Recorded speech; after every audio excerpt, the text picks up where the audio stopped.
right, so it is Republicans' fault. Let's talk to one of them. Louisiana Congressman Mike Johnson is here, a member of the Judiciary and Armed Services Committees. Congressman, thanks very much for being here. Is it the Republicans' fault that we are looking at 40-year high inflation? Joe Biden is completely outrageous. They're engaging in fantasy economics. The idea that he would blame Vladimir Putin or blame the Republicans or blame, as he did the last several days, people who run convenience stores and actually supply the gas to consumers.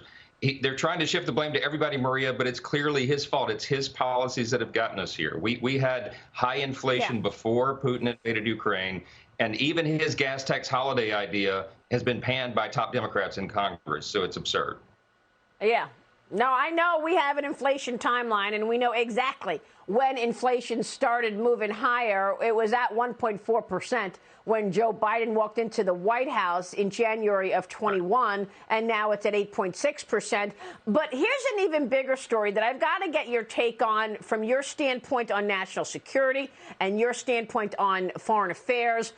Joe Biden reportedly sent 5 million barrels of oil from American reserves. This is the Strategic Petroleum Reserve. He sent 5 million barrels of oil to Europe and to Asia, including China, where people here at home are suffering soaring gasoline prices. He's talking about this being his magic bullet to get gasoline prices down, unleashing all of this oil from the Strategic Petroleum Reserve, which President Trump filled up at $30 oil, apparently. And yet the oil went to Europe and Asia. So can you explain this? No one can explain it. That headline should make every American irate. The Strategic Petroleum Reserve, of course, is there to protect our country in the event of an unforeseeable event, like a terrorist attack, natural disaster, et cetera. It is not the personal energy slush fund of the president.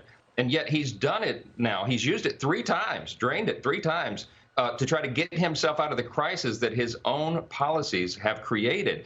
Now, that's creating a new danger for us because now the Strategic Petroleum Reserve is drained. It's at about 30% of where it needs to be. They're not filling it back up. So he's adding more peril to the American people and more pain at the pump. It's ridiculous. Wow. That is a great point. More decisions that are affecting American families, one bad decision after the next, unfortunately. Congressman, thanks very much for weighing in this morning. We will keep following all of that. Mike Johnson joining us this morning on inflation in America and President Biden's policies. We'll be right back. Subscribe to the Fox News YouTube channel to catch our nightly opens, stories that are changing the world and changing your life. From Tucker Carlson tonight.